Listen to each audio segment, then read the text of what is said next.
Let's go from Tehran now to Dubai. Zein Basravi is standing by. And Zein, so more strikes where you are and indeed right across the Gulf.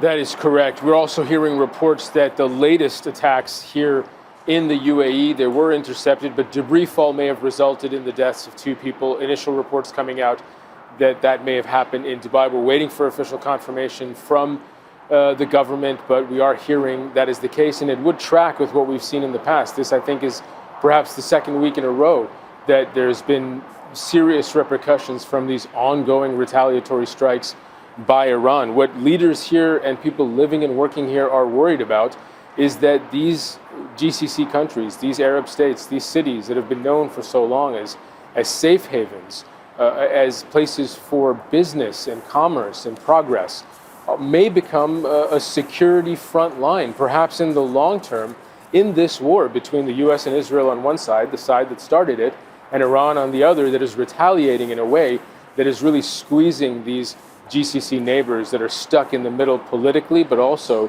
quite literally. And as these attacks carry on, the threat to people living and working here clearly is playing out in real time. The UAE this morning, just a few hours ago, alerts going off, and the sounds of explosions could be here in Dubai, of outgoing fire, of the interceptions happening. And the UAE in the early hours of this morning before sunup saying that the Ministry of Defense is engaging its air defenses once again. Sounds heard in scattered areas of the country are the result of air defense systems intercepting ballistic missiles and fighter jets intercepting drones and loitering munitions. And that is that debris fall we're talking about that has proven to be the cause of injuries and the cause of deaths in the past. It is a comforting message that these air defenses are working, but also simultaneously terrifying that it's still going on almost a month into this war. Similarly, alarms across the region in Kuwait, the National Guard said that they intercepted 2 drones this morning, and that's after the 24 hours previous, where they saw interceptions of 20 missiles and 9 drones. There was a fire at a fuel tank at the Kuwait International Airport that is still raging. Rescue crews are still trying to put that fire out. Flammable fuel that has been burning for more than 24 hours. Kuwait's foreign minister calling it a serious violation of humanitarian law, international humanitarian law, and the targeting of a civilian object. Earlier air defenses were ongoing there as well, the 24 hours previous in Kuwait, also very active. Bahrain, numerous air raid sirens, alarms overnight.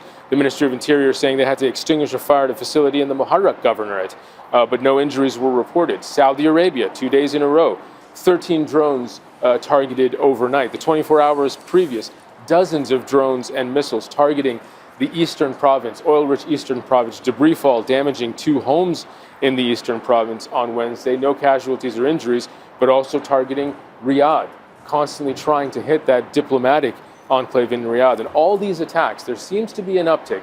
There was a lull in previous days. In the last 24 hours, there seems to be an uptick by Iran launching attacks at the GCC, and it follows a day of GCC countries appealing on the international stage, trying to create a diplomatic pressure campaign on Iran to stop what it seems to be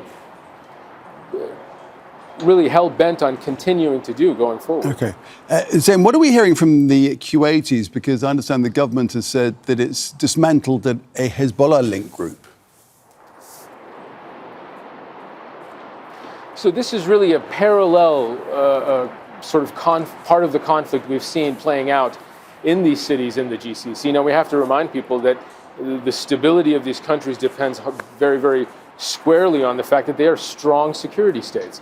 And that is what allows for safety and security and stability here. And so what we've seen is that police units, internal security apparatus, not just in Kuwait, but across the board in multiple GCC cities in recent days have reported cracking down on and arresting so-called sleeper cells. They've been accusing Hezbollah, affiliated with Iran, and Iranian networks for having these active cells in different cities. And police have said they've cracked down and arrested a number of them. Hezbollah and Iran have denied any allegations of such things. But what happened in Kuwait gives you a sense of what this looks like. Kuwait's government saying they arrested 6 people, 5 of them were citizens, and 1 other person. They also identified 14 others who they say fled the country before they could be arrested. 5 citizens, 2 Iranians, 2 Lebanese, and 5 others of unknown background. But what we're hearing from Kuwaiti authorities is that they were questioned, suspects confessed to planning to carry out assassination operations, targeting state symbols and leaders, and recruiting individuals to perform these tasks. So campaigns of chaos on the ground is part of asymmetric warfare, which does go along with what we're seeing Iranian tactics to be. They are carrying out asymmetric warfare. Retaliating against GCC countries is part of a smaller military force going up against a larger one. But again, it has to be said, Hezbollah, Iran in the past have denied any of these allegations, but the GCC countries, this is not the first time, Kuwait is not the first instance of this kind of case being made public and these kinds of arrests being carried out. Okay. All right, Zein, thanks for that. Zein Basravi there in Dubai.